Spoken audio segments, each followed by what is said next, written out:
Bonjour, je suis James Bigodemo, médecin congolais, actuellement étudiant en master de spécialisation en santé publique, analyse et évaluation des politiques, programmes et systèmes de santé international à l'Université catholique de Louvain. Dans le cadre du cours d'approche systémique pour la gouvernance des systèmes de santé, dans son module 5, nous allons vous présenter l'économie de notre travail sur la modélisation centrée dynamique. Pour bien commencer, nous allons faire un bref rappel sur la théorie du changement qui a été articulée autour d'une situation des cas de décès d'un enfant de 4 ans survenu par la suite d'une infection respiratoire aiguë qui s'est compliquée et qui a entraîné la mort de l'enfant dans la communauté. Cette situation de décès a suscité des prises d'engagement au niveau de différents acteurs communautaires qui ont décidé d'agir à travers une théorie de changement pour réduire la mortalité due à l'infection respiratoire aiguë dans la communauté.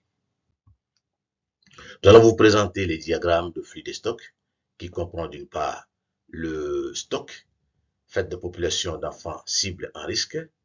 ici c'est Nico, que nous nommons N, le flux d'entrée fait des cas d'IRA avec complications que nous nommons M, le flux de sortie fait des décès dits à la complication d'IRA que nous nommons O, et l'orientation précoce vers les centres de santé des cas compliqués que nous nommons P. Ces diagrammes des stocks se matérialisent à travers ce cercle de connexion qui comprend plusieurs variables que nous citons fonctionnalité des trajectoires, le renforcement des collaborations au niveau de l'IT et des sites des récocytes, le renforcement du suivi de proximité de l'IT au niveau des sites de soins, la gouvernance, la visibilité des prestataires de proximité, les cas d'IRA avec complications et la prise en charge des cas d'IRA. Toutes ces différentes variables ont des articulations ou des connexions qui sont d'autre part positifs et d'autre part négatifs selon les effets qui sont en train de produire par rapport à leurs connexions. Partant des fonctionnalités des trajectoires, nous disons que si les trajectoires fonctionnent bien,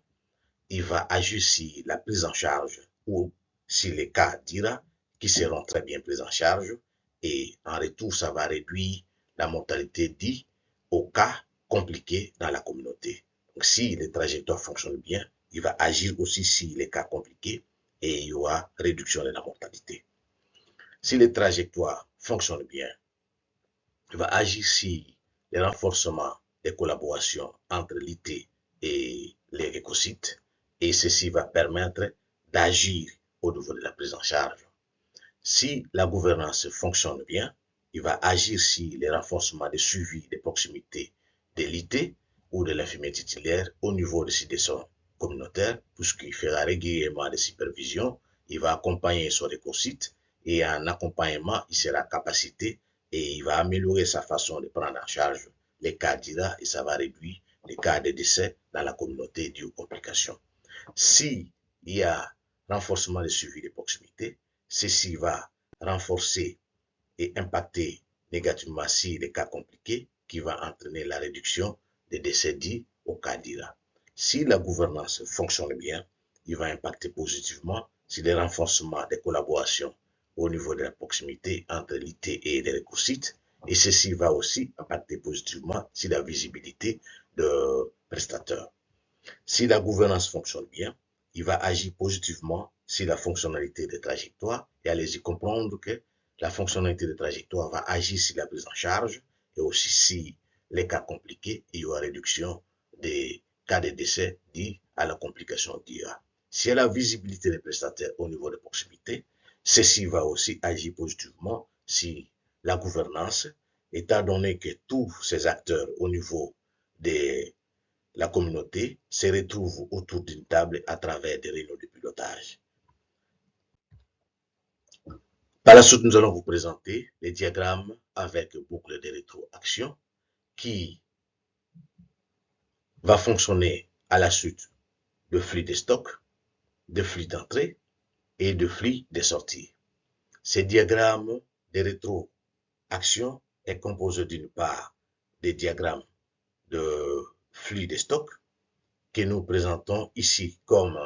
stock, les enfants cibles avec risque que nous avons nommé N, les cas d'IRA avec complication que nous avons nommé M, les cas de décès dits à la complication d'IRA que nous avons nommé O, et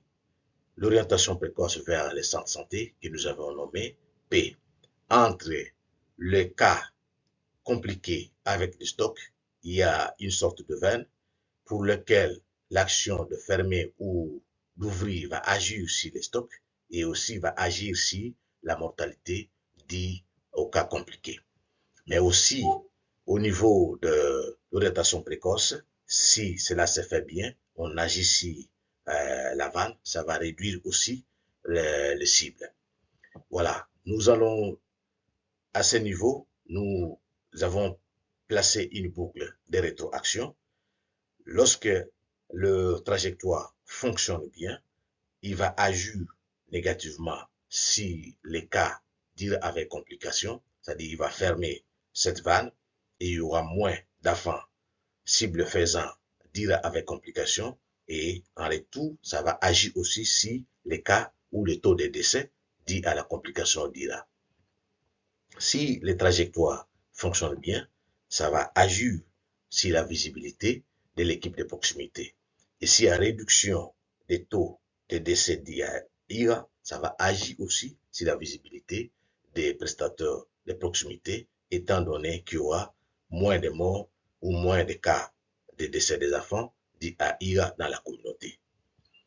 Si l'équipe de proximité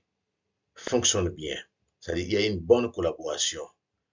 bonne supervision de l'IT au niveau des leucocytes ou au niveau des soins communautaires, ceci va agir positivement sur les trajectoires et ça va agir positivement sur les cas compliqués avec IRA qui seront bien pris en charge et ça va réduire les décès. Si la gouvernance fonctionne bien, il va agir sur l'équipe de proximité, il y aura une bonne collaboration, il y aura la bonne supervision suivie des proximités au niveau des sites de soins communautaires et ceci va agir sur la fonctionnalité des trajectoires qui va agir sur la prise en charge des cas compliqués. Si la gouvernance fonctionne bien, il va agir sur l'engagement communautaire, étant donné que par la suite des décès, la communauté a pris des décisions et des engagements de renforcer les visites à domicile, de renforcer la sensibilisation pour informer les membres de la communauté de l'implique garder les enfants faisant les fonctions respiratoires aiguës à domicile. Ça va agir sur le fonctionnement des trajectoires. En retour, ça va agir sur la bonne prise en charge des cas pour ce qui seront apportés précocement au niveau des centres de santé et ça va réduire par conséquent les décès. Au cas où il y aura des cas compliqués, ils seront rapidement orientés vers les centres de santé. C'est ce qui fera qu'il y a réduction des décès dans la communauté. S'il y a une bonne ou un bon engagement communautaire, il va agir sur la fonctionnalité des trajectoires et ceci va agir aussi sur la visibilité de prestataires de proximité. En retour, ça va agir sur la gouvernance pour que tous ces acteurs se retrouvent dans le cadre de concertation ou de réunions de pilotage. Et à ce niveau, nous avons placé aussi une boucle de rétroaction. Voilà en peu de mots ou d'une manière condensée la modélisation centrée dynamique que nous avions préparée pour vous présenter. Nous vous disons merci pour votre attention.